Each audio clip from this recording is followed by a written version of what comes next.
20살, 21살쯤에 출석하는 교회가 긴급한 사정으로 급히 이사해야 할 상황에 놓인 일이 있었습니다. 어른으로부터 어린 아이에 이르기까지 기쁜 마음으로 헌금하기 시작했습니다. 그러던 중 제 친구 한 녀석이 햄버거 가게에서 아르바이트를 갑자기 하기 시작했습니다. 그러곤 몇 달간 모은 돈을 한 푼도 쓰지 않고 모두 헌금했습니다. 정말 꽤 큰 금액이었거든요. 그 모습을 본 저는 이런 생각이 들었습니다. 아, 큰일이다. 그래도 명색이 내가 담임 목사 아들이고 청년부 회장인데 쟤보단 많이 내야 할 텐데. 고난주간의 네 번째 날, 지금 예수님께서는 베다니의 시몬이라는 자의 집에서 식사를 하고 계십니다. 그런데 갑자기 나타난 한 여인이 값비싼 옥합을 깨뜨려 예수님의 머리에 붓습니다. 그러자 오마이갓, 저게 얼마나 비싼 건데 저렇게 허비하는 게 말이 돼? 저걸로 가난한 사람들 도왔으면 얼마나 많은 사람들을 도울 수 있었겠어? 가룟 유다를 중심으로 제자들과 그곳에 모인 사람들 모두 투덜거리기 시작합니다. 사실 이들의 불만은 정당합니다. 유대인의 율법과 그들의 전통에 따르면 명절 기간에는 특히 더욱 힘써서 가난한 자들을 구제해야 했기 때문이죠. 그리고 지금은 가장 중요한 명절인 유월절을 코앞에 두고 있습니다. 그들의 율법과 전통에 비춰보면 특히 이 명절 기간에 향유를 깨뜨린다는 일은 옳지 못한 일이었습니다.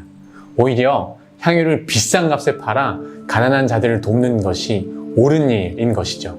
그러나 성경은 이들 마음의 동기가 정말 가난한 자를 돕고자 함도 또는 율법과 전통을 지키려는 마음 때문도 아니라고 합니다.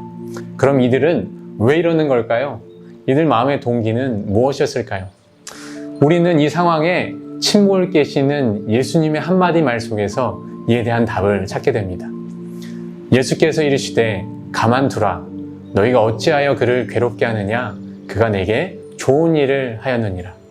좋은 일, 사실 이 단어는 언어에 가깝게 해석하면 아름다운 일이라고 합니다. 여인 주변의 사람들은 하나님의 율법과 유대인들의 전통에 비춰보면 옳지 못한 일임에도 불구하고 오히려 이를 좋은 일이라 또 아름다운 일이라고 하시는 예수님의 대답에 화가 났던 것 같습니다. 그러니까 저게 아름다운 일이라고? 저게 좋은 일이라고? 하나님의 말씀과 율법을 잘 지키는 게 아름답고 좋은 일 아니야? 그게 옳은 거잖아. 율법과 계명을 잘 지키고 따르는 내가 아름다운 거 아니야? 내가 하는 게 좋은 일 아니야? 그 길로 유다는 그의 스승을 팔기로 작정했습니다. 예수님의 한마디가 그들의 정곡을 찔렀습니다. 그들 마음의 진짜 동기가 드러난 것입니다. 이 여인의 동기는 예수님을 향한 사랑이었지만 그들은 스스로 옳은 사람으로 보이기 위함이 그들 마음에 숨겨둔 동기였던 것입니다. 사실 예수님 주변에는 항상 이런 사람들이 있었습니다. 바리새인들은 옳은 삶의 표본이었죠. 율법과 계명에 비춰보면 흠잡을 데가 없었습니다. 예수님을 찾아왔던 부자 청년도 옳은 삶의 표본이었습니다. 그러나 그들 모두 그들 마음의 깊은 동기는 예수님을 향한 사랑이 아닌 자기를 옳은 삶으로 보이고 싶은 욕심이었던 것이죠. 안타깝게도 바리새인들은 이스라엘 중 누구보다도 옳고 의롭게 보였지만 하나님의 의이신 예수님은 알아보지 못했습니다. 부자 청년은 모든 계명을 잘 지켰지만 쌓아 올린 자기 의를 가난한 자들에게 나누고 예수님을 쫓아갈 엄두를 내지 못했습니다. 오늘 예수님 주변의 사람들은 명절에 옳은 일이 무엇인지는 잘 알면서도 예수님께 자신의 모든 것을 기쁘게 드리지는 못하고 있습니다.